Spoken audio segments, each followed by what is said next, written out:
હે guys, welcome to my channel. કેમ છો બધા? તમને બધાને ખબર છે આપણી પાસે છે PS5 અને અત્યારે એને હવે અપગ્રેડ કરવાનો ટાઈમ આવી ગયો છે, કારણ કે એની ઇન્ટરનલ મેમરી થોડીક આપણે ઘટે છે, એટલે એને વધારશું. એની માટે આપણે લીધી છે માર્કેટમાંથી WD ની SATA M.2 240GB. એ આપણે આ NVMe SSD છે, જેને આપણે PS5 માં ઇન્સ્ટોલ કરશું અને એની ઇન્ટરનલ મેમરી આપણે વધારી દઈશું. એનો શું ભાવ છે તમને દેખાડતો લાઈવ. જો આ ફ્લિપકાર્ટ છે, એ જ છે, આ એનો ભાવ છે. બરોબર, ચાલો હવે આપણે અપગ્રેડ કરીએ. અહીંયા આલે છે આપણું PS5.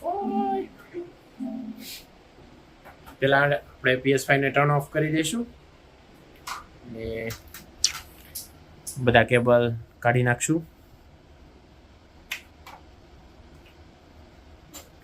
છે પણ જેટલું બી જોડ્યું બધું કાઢી નાખવાનું.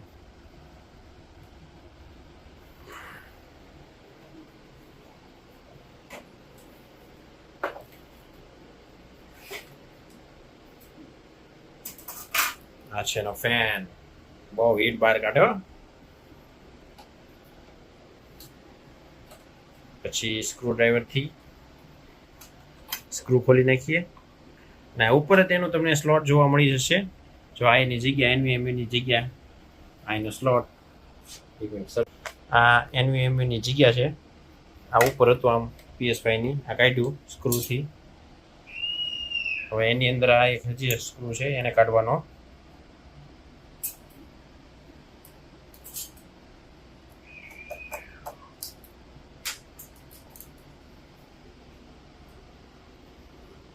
પછી આવી રીતે કંઈક ફિટ કરી દેવાની. આ સ્લોટ જે ખાંચા છે ને, અંદર જવા દેવાના, નીચે બેસાડી દેવાની અને એની ઉપર સ્ક્રૂ મારી દેવાનું. As you can see, very simple.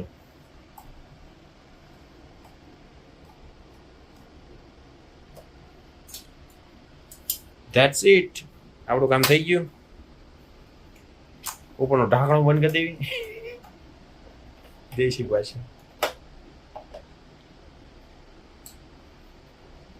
અને ઉપરનો છાપરો બંધ કરી દેવી.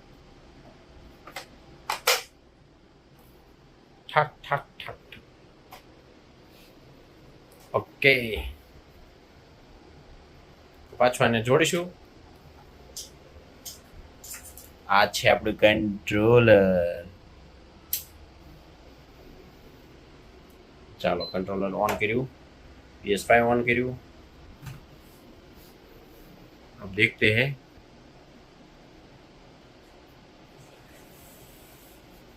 PS બસ તો જોઈ લીધું કેટલું સિમ્પલ છે. આપણે ઇન્ટરનલ મેમરી વધારવી આપણે PS5 ની આવી રીતે ઇન્સ્ટોલ કરીએ. ચલો, ગુડ બાય. બસ આટલું જ તો. વિડીયો શોર્ટ હતો અને એક ઇન્ફોર્મેટિવ વિડીયો. ફરી મળીશું નવા વિડીયોમાં. ત્યાં સુધી જય હિન્દ, વંદે માતરમ, જય શ્રી રામ.